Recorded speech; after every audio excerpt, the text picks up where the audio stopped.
Le Nouveau Testament a-t-il semé les graines de l'antisémitisme? C'est une accusation grave, et je l'ai entendue à nouveau, sous la plume de l'historien Georges Bensoussan. Une analyse sérieuse, rigoureuse et par moments bouleversante. Deux passages reviennent toujours dans ce débat.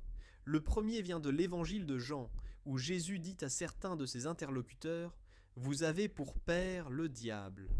Le second vient de l'apôtre Paul, qui décrit certains adversaires comme étant devenus ennemis de tous les hommes.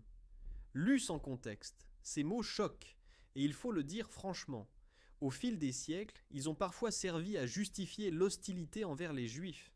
Mais la vraie question n'est pas celle-là. La vraie question, c'est que signifiaient ces mots avant que l'histoire ne les déforme?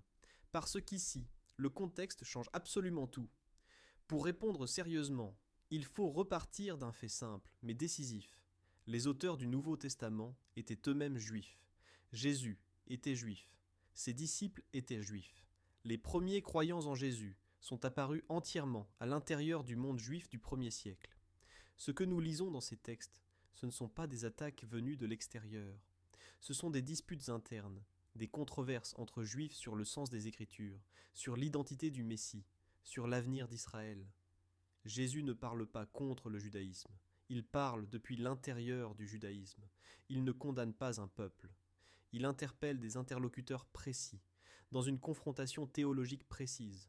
Dire à quelqu'un qu'il a le diable pour père, dans la rhétorique du 1er siècle, ce n'est pas définir une nature, c'est décrire une posture, un refus de la vérité, un alignement sur le mensonge. Ce langage est dur, mais il appartient au registre du débat intra-juif de l'époque. Il n'a rien d'une théorie raciale. Même chose pour Paul. Celui qui emploie des formules tranchantes est aussi celui qui écrit, dans l'épître aux Romains, « Les dons et l'appel de Dieu sont irrévocables ». Cette phrase seule suffit à interdire toute lecture de rejet définitif. Paul ne peut pas, en même temps, affirmer l'élection irrévocable d'Israël et prononcer sa condamnation. Ce qu'on perçoit chez lui, ce n'est pas une contradiction, c'est une tension entre polémique et théologie, entre conflit momentané et conviction profonde. Alors, que s'est-il passé? Le basculement n'est pas venu au moment où ces textes ont été écrits, il est venu quand ils ont été lus hors du monde qui les avait produits. À mesure que le christianisme s'est éloigné de ses racines juives, ce qui était débat interne est devenu accusation externe.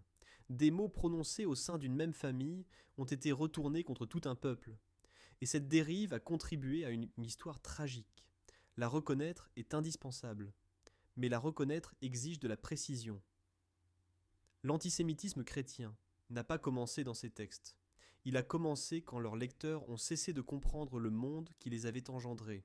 Et cette incompréhension n'est pas seulement un problème historique, c'est un problème intellectuel qui nous concerne encore aujourd'hui.